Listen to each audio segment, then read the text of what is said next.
നമസ്കാരം, മലയാളി വാർത്തയിലേക്ക് സ്വാഗതം. മെയ് 4-ന് UDF അധികാരം പിടിച്ചാൽ കുഞ്ഞാലിക്കുട്ടി മുഖ്യമന്ത്രി. ഒരു വലിയ പ്രഖ്യാപനം ഇപ്പോൾ ഉയർന്നിരിക്കുകയാണ്. UDFൽ കൂട്ടയടിയാണ് മുഖ്യമന്ത്രി കസേരയ്ക്ക് വേണ്ടി. അതിൻ്റെ കൂടെയാണ് ഇപ്പോൾ ലീഗിൻ്റെയും ചില കളികൾ. അതായത് ഒരു പൊതുമധ്യത്തിലാണ് ഇങ്ങനെ ഒരു ആവശ്യം ഉയർന്നിരിക്കുന്നത്, കുഞ്ഞാലിക്കുട്ടി കേരളത്തിൻ്റെ മുഖ്യമന്ത്രി എന്ന്.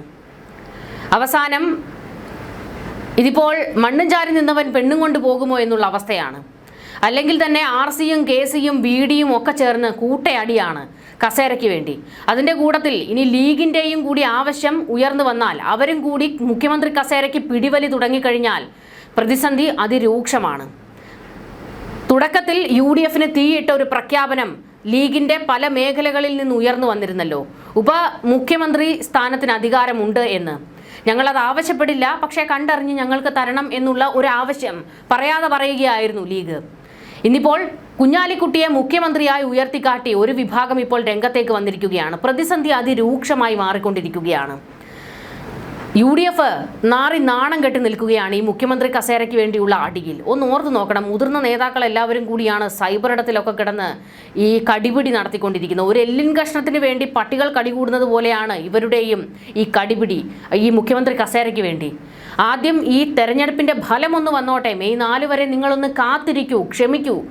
അതിനുശേഷം നിങ്ങളുടെ അടിയും തൊഴിയും ഒക്കെ നടത്തിക്കൊള്ളൂ. പക്ഷേ ഇതിപ്പോൾ പരിഹാസ്യമായി മാറിക്കൊണ്ടിരിക്കുകയാണ്. കാരണം 10 വർഷം അധികാരമില്ലാതെ പുറത്തിരുന്നത് കൊണ്ട് ഈ പറയുന്ന ലീഗിൻ്റെയും കോൺഗ്രസിൻ്റെയും UDFൻ്റെയും യൂത്ത് കോൺഗ്രസ്, KSUക്കാർ എല്ലാവരും, അതിൻ്റെ പ്രവർത്തകരെല്ലാവരും കൂടി വലിയൊരു പ്രചാരണമായിരുന്നു നടത്തിയത് അധികാരത്തിൽ എത്തുന്നതിന് വേണ്ടി, അധികാരം പിടിക്കുന്നതിന് വേണ്ടി. ആ പ്രവർത്തകരെ പോലും അധിക്ഷേപിക്കുന്ന തരത്തിലാണ് കോൺഗ്രസിൻ്റെയും ഇപ്പോൾ ഈ മുഖ്യമന്ത്രി കസേരയ്ക്ക് വേണ്ടിയുള്ള അടി നടക്കുന്നത്. അതിൻ്റെ കൂട്ടത്തിലാണ് ഇനിയിപ്പോൾ കുഞ്ഞാലിക്കുട്ടിയുടെയും കൂടെ പേര് ഉയർന്നു വന്നിരിക്കുന്നത്. മുസ്ലിം ലീഗിന്റെ അഖിലേന്ത്യാ ജനറൽ സെക്രട്ടറി PK കുഞ്ഞാലിക്കുട്ടി അടുത്ത കേരള മുഖ്യമന്ത്രിയായി വരണം എന്ന ആഗ്രഹം പരസ്യമായി പ്രകടിപ്പിച്ചിരിക്കുകയാണ് സുന്നി മഹല്ല് ഫെഡറേഷൻ. മലപ്പുറം ചെമ്മാട് ദാറുൽ ഹുദയിൽ നടന്ന SMF ഗോൾഡൻ ജൂബിലി പ്രഖ്യാപന വേദിയിലായിരുന്നു PK കുഞ്ഞാലിക്കുട്ടിയെ വേദിയിലിരുത്തി ഇങ്ങനെ ഒരു പരാമർശം നടത്തിയത്. മെയ് 4-ാം തീയതി വോട്ടെണ്ണൽ കഴിയുമ്പോൾ കുഞ്ഞാലിക്കുട്ടി മുഖ്യമന്ത്രിയാകുമെന്നാണ് SMF നേതാവ് അസം മഷ്ഹൂർ തങ്ങൾ പൊതുവേദിയിൽ പ്രസംഗിച്ചത്. മുസ്ലിം ലീഗ് പ്രസിഡന്റ് പാണക്കാട് സാദിഖ് അലി തങ്ങൾ അടക്കം മുതിർന്ന മുസ്ലിം ലീഗ് നേതാക്കൾ ഈ വേദിയിലുണ്ടായിരുന്നു.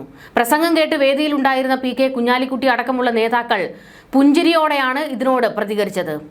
UDF അധികാരത്തിൽ വന്നാൽ കുഞ്ഞാലിക്കുട്ടി വഹിക്കേണ്ട സ്ഥാനത്തെക്കുറിച്ച് രാഷ്ട്രീയ വൃത്തങ്ങളിൽ ചർച്ചകൾ സജീവമാകുന്നതിനിടയിലാണ് സുന്നി മഹല്ല് ഫെഡറേഷന്റെ വേദിയിൽ നിന്നും ഇത്തരമൊരു പ്രഖ്യാപനം വന്നിരിക്കുന്നത് എന്നത് ശ്രദ്ധേയമാണ്. അതായത് അവർ പല വകുപ്പുകൾ ചോദിക്കാൻ തന്നെ തയ്യാറായി നിൽക്കുന്നുണ്ട് എന്നുള്ളത് ഇതിൽ നിന്ന് വ്യക്തമാകുകയാണ്. ഉപമുഖ്യമന്ത്രി കസേരയൊക്കെ ചോദിച്ച് നേരത്തെ ഒന്ന് UDFനെ വെള്ളം കുടിപ്പിച്ചുവെങ്കിലും പിന്നീട് അതിലൊന്ന് മയപ്പെട്ടിരുന്നു.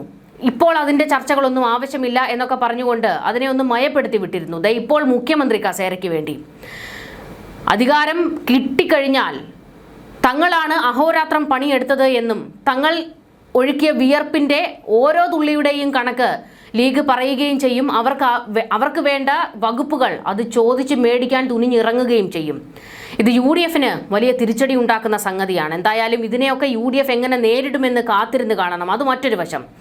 എന്നാൽ ഇപ്പോൾ ഈ പറയുന്ന UDFൽ നടന്നുകൊണ്ടിരിക്കുന്ന മുഖ്യമന്ത്രി കസേരയ്ക്ക് വേണ്ടിയുള്ള അടി അത് അങ്ങേയറ്റം പരിഹാസ്യമായി മാറിക്കൊണ്ടിരിക്കുകയാണ്.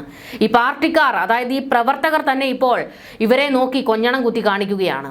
ഇവരെയൊക്കെ എന്തിനാണ് നമ്മൾ ഈ പറഞ്ഞതുപോലെ പ്രചാരണം നടത്തി തലപ്പൊക്കത്തിൽ കൊണ്ടു നടക്കാൻ പോയത് എന്ന് പ്രവർത്തകർക്ക് പോലും തോന്നി തുടങ്ങിയിരിക്കുകയാണ്. ഓരോ വഴിക്കൂടെയാണ് നേതാക്കന്മാർ മുഖ്യമന്ത്രി കസേരയ്ക്ക് വേണ്ടിയുള്ള നീക്കം നടത്തുന്നത്. KC വേണുഗോപാൽ ബുക്ക് എഴുതുന്നു, VD സതീശനും ബുക്ക് എഴുതുന്നു, രമേശ് ചെന്നിത്തലയാകട്ടെ പോഡ്കാസ്റ്റും കൊണ്ട് നടക്കുകയാണ്. അതായത് ഈ പാർട്ടിക്ക് വേണ്ടി താൻ എന്തൊക്കെ ചെയ്തു എന്നുള്ളത് അക്കമിട്ട് നിരത്തി രമേശ് ചെന്നിത്തല പറയുന്നുണ്ട്. നിയമസഭാ തെരഞ്ഞെടുപ്പിന്റെ വോട്ടെണ്ണാൻ ദിവസങ്ങൾ മാത്രം ബാക്കി നിൽക്കെ കോൺഗ്രസിനുള്ളിലെ മുഖ്യമന്ത്രി കളിക്ക് കടിഞ്ഞാണിട്ട് ഹൈക്കമാൻഡ് രംഗത്തേക്ക് വരും. ഫലം വരുന്നതിന് മുൻപേ ഭാവി മുഖ്യമന്ത്രി പട്ടം ചാർത്തി നേതാക്കളെ പുകഴ്ത്തുന്നവർക്ക് കർശന താക്കീതാണ് ഡൽഹിയിൽ നിന്നും ഇപ്പോൾ ലഭിച്ചിരിക്കുന്നത്. വോട്ടെണ്ണൽ കഴിഞ്ഞ് UDFന് ഭൂരിപക്ഷം ലഭിച്ചാൽ വെറും 48 മണിക്കൂറിനുള്ളിൽ മുഖ്യമന്ത്രിയെ പ്രഖ്യാപിക്കുമെന്ന ഉറച്ച തീരുമാനത്തിലാണ് ദേശീയ നേതൃത്വം. കേരളത്തിന്റെ ചുമതലയുള്ള AICC general secretary Deepa Das Munshi നേരിട്ടാണ് രംഗത്തിറങ്ങിയിരിക്കുന്നത്. പ്രതിപക്ഷ നേതാവ് VD സതീശൻ, രമേശ് ചെന്നിത്തല തുടങ്ങിയ പ്രമുഖ നേതാക്കളോട് ഹൈക്കമാൻഡിന്റെ അതൃപ്തി അവർ നേരിട്ട് അറിയിച്ചു കഴിഞ്ഞിട്ടുണ്ട്. സോഷ്യൽ മീഡിയയിൽ നടക്കുന്ന പുകഴ്ത്തലുകളും ഗ്രൂപ്പ് തിരിഞ്ഞുള്ള പോരുകളും പാർട്ടിയുടെ പ്രതിച്ഛായ തകർക്കുമെന്നാണ് കേന്ദ്ര നേതൃത്വത്തിന്റെ വിലയിരുത്തൽ. കഴിഞ്ഞ കുറേ ദിവസങ്ങളിൽ സോഷ്യൽ മീഡിയ വഴിയും മറ്റും നടക്കുന്ന പ്രചാരണങ്ങളിൽ ദേശീയ നേതൃത്വം അതൃപ്തി അറിയിച്ചതിനെ തുടർന്ന് KPCC അധ്യക്ഷൻ സണ്ണി ജോസഫ് പരസ്യ പ്രസ്താവനകൾ വിലക്കിക്കൊണ്ട് രംഗത്ത് വന്നിരുന്നു. സംഘടനയ്ക്ക് പൊതുസമൂഹത്തിൽ അവമതിപ്പുണ്ടാക്കും വിധം സമൂഹ മാധ്യമങ്ങൾ വഴിയോ ദൃശ്യ മാധ്യമങ്ങൾ വഴിയോ പ്രസ്താവന നടത്തുന്നത് അച്ചടക്ക ലംഘനമായി കണക്കാക്കുമെന്നാണ് KPCC അധ്യക്ഷൻ മുന്നറിയിപ്പ് നൽകിയത്. അതിന് പിന്നാലെയാണ് നിയുക്ത മുഖ്യമന്ത്രി VD സതീശൻ അഭിവാദ്യങ്ങൾ എന്നെഴുതിയ ബോർഡുകൾ എറണാകുളം, മലപ്പുറം, കണ്ണൂർ ജില്ലകളിൽ പ്രത്യക്ഷപ്പെട്ടത്. കോൺഗ്രസ് പ്രവർത്തക സമിതി അംഗം രമേശ് ചെന്നിത്തലയുടെ പ്രവർത്തന മികവുകൾ വർണ്ണിച്ചുള്ള സചിത്ര feature Thiruvananthapuram DCC general secretary ഒരു ഇംഗ്ലീഷ് ദിനപത്രത്തിൽ പ്രസിദ്ധീകരിച്ചതാണ് മറ്റൊരു സംഭവം. ഈ രണ്ട് കാര്യങ്ങൾ കൂടി വന്നതാണ് ഹൈക്കമാൻഡിനെ പ്രകോപിപ്പിച്ചത്. തങ്ങളുടെ അറിവോടെയല്ല ഇതെല്ലാം നടക്കുന്നതെന്ന് നേതാക്കൾ പറയുന്നുണ്ടെങ്കിലും ആരും അത് തള്ളിപ്പറയുന്നുമില്ല. മുഖ്യമന്ത്രി പദവിയെക്കുറിച്ചുള്ള ചർച്ചകൾ അതിരുവിട്ടതോടെ ശനിയാഴ്ച രാത്രിയാണ് ദീപാദാസ് മുൻഷിയുടെ സാന്നിധ്യത്തിൽ അടിയന്തര KPCC ഭാരവാഹി യോഗം ചേർന്നത്. വെടിനിർത്തൽ ആഹ്വാനം ചെയ്തും അച്ചടക്ക നടപടി പ്രഖ്യാപിച്ചുമാണ് യോഗം അവസാനിപ്പിച്ചത്. ഇതിന്റെ പിറ്റേ ദിവസമാണ് കോൺഗ്രസ് പ്രവർത്തക സമിതി അംഗം രമേശ് ചെന്നിത്തലയുടെ 4 പതിറ്റാണ്ട് നീളുന്ന രാഷ്ട്രീയ പ്രവർത്തനം വിവരിച്ചുള്ള ഫീച്ചർ ഇംഗ്ലീഷ് പത്രത്തിൽ പരസ്യമായി പ്രത്യക്ഷപ്പെട്ടത്. സമരമുഖത്തെ സാന്നിധ്യവും ഭരണരംഗത്തെ മികവും പ്രതിപക്ഷ നേതാവ് എന്ന നിലയിലെ പ്രവർത്തനങ്ങളും വിവരിച്ചാണ് long march of a Congress man എന്ന തലക്കെട്ടിൽ ചെന്നിത്തലയെക്കുറിച്ച് ഒരു പേജ് ഫീച്ചർ പ്രസിദ്ധീകരിച്ചത്. കേരള യാത്ര എന്ന പേരിൽ പോഡ്കാസ്റ്റ് തുടങ്ങിയതിന് പിന്നാലെയാണ് ചെന്നിത്തല രാഷ്ട്രീയ ജീവിതം ജനങ്ങൾക്ക് മുന്നിൽ ഓർമ്മിപ്പിച്ച് ഫീച്ചറും നൽകിയത്. മുഖ്യമന്ത്രി പദത്തിലേക്ക് പേരുയരുന്ന KC വേണുഗോപാലിന്റെയും പ്രതിപക്ഷ നേതാവ് VD സതീശന്റെയും പുസ്തകങ്ങൾ അണിയറയിൽ തയ്യാറായിക്കൊണ്ടിരിക്കുകയാണ്. തെരഞ്ഞെടുപ്പ് ഫലം വരും മുൻപ് സൈബറിടത്തിൽ നടക്കുന്ന മുഖ്യമന്ത്രി കസേരയ്ക്കായുള്ള പോര് പലരുടെയും മൗനാനുവാദത്തോടെയാണെന്നായിരുന്നു KPCC ഭാരവാഹി യോഗത്തിലെ വിമർശനം.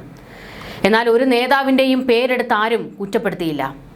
നേതാക്കളെ ആഹ്വാനം ചെയ്തുകൊണ്ടുള്ള ചാറ്റുകൾ പുറത്തുവന്നതും സമൂഹ മാധ്യമത്തിന്റെ കോർഡിനേറ്റർ പക്ഷം ചേർന്ന് പോരിനിറങ്ങിയതും യോഗത്തിൽ ചർച്ചയായി. ഇതൊന്നും തടയാൻ കഴിഞ്ഞില്ലെന്ന വിമർശനം സമൂഹ മാധ്യമ വിഭാഗം ചെയർമാൻ ഹൈബി ഈഡന് നേരെയുമുണ്ടായി. ചെയർമാൻ സ്ഥാനത്ത് നിന്ന് രാജിവെക്കുകയാണെന്ന് ഹൈബി ഈഡൻ KPCC നേതൃത്വത്തെ അറിയിച്ചിട്ടുണ്ട്. എന്നാൽ അതിൽ പാർട്ടി തീരുമാനമെടുത്തിട്ടില്ല. സംഘടനാ മര്യാദകൾ ലംഘിച്ചുള്ള പ്രതികരണങ്ങളും പ്രചാരണങ്ങളും അവസാനിപ്പിക്കാനുള്ള ഉത്തരവാദിത്തം എല്ലാവർക്കും ഉണ്ടെന്ന് KPCC പ്രസിഡന്റ് സണ്ണി ജോസഫ് പറഞ്ഞു. വോട്ടെണ്ണൽ നടക്കുന്ന 4-ാം തീയതി UDFന് ഭൂരിപക്ഷം ലഭിച്ചാൽ അടുത്ത ദിവസം തന്നെ ഹൈക്കമാൻഡ് പ്രതിനിധികൾ കേരളത്തിലെത്തി മുഖ്യമന്ത്രി പദം സംബന്ധിച്ച ചർച്ച നടത്തും. പൊതുമധ്യത്തിൽ വിവാദങ്ങൾക്ക് അവസരം നൽകാതെ മുഖ്യമന്ത്രിയെ തീരുമാനിക്കും എന്നതാണ് ഹൈക്കമാൻഡിന്റെ നിലപാട്.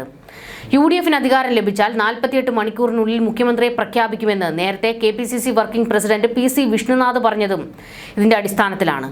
കോൺഗ്രസ് നേതൃത്വം തീരുമാനമെടുത്ത് ഘടകകക്ഷികളെ കൂടി അറിയിച്ച ശേഷമാകും പ്രഖ്യാപനം. വിശദമായ വിലയിരുത്തലുകൾക്ക് ശേഷം 85 സീറ്റുകൾ നേടി അധികാരത്തിലെത്തും എന്നതാണ് കോൺഗ്രസിന്റെ പ്രതീക്ഷ. 100-ലേറെ സീറ്റുകളിൽ UDF വിജയിക്കുമെന്നൊക്കെ നേരത്തെ പല നേതാക്കളും പറഞ്ഞിരുന്നുവെങ്കിലും അത് അമിത പ്രതീക്ഷ എന്നാണ് മുതിർന്ന നേതാക്കളുടെ വിലയിരുത്തൽ. എന്തായാലും ഒടുവിൽ 80-85 സീറ്റ് വരെ ഇവർ പറയുന്നുണ്ട്. എന്ത് സംഭവിക്കുമെന്ന് കാത്തിരുന്ന് കാണണം. പക്ഷേ ഹൈക്കമാൻഡ് അല്ല, ഇനിയിപ്പോൾ ദേവേന്ദ്രന്റെ അച്ഛൻ മുത്തുപ്പട്ടര് എന്ന് പറഞ്ഞാലും കോൺഗ്രസിൽ കസേരയ്ക്ക് വേണ്ടിയുള്ള അടി നടന്നുകൊണ്ടേയിരിക്കും. അത് പരസ്യമാകും, അങ്ങാടിപ്പാട്ടുമാകും. ന്യൂസ് ഡെസ്ക്, മലയാളി വാർത്ത.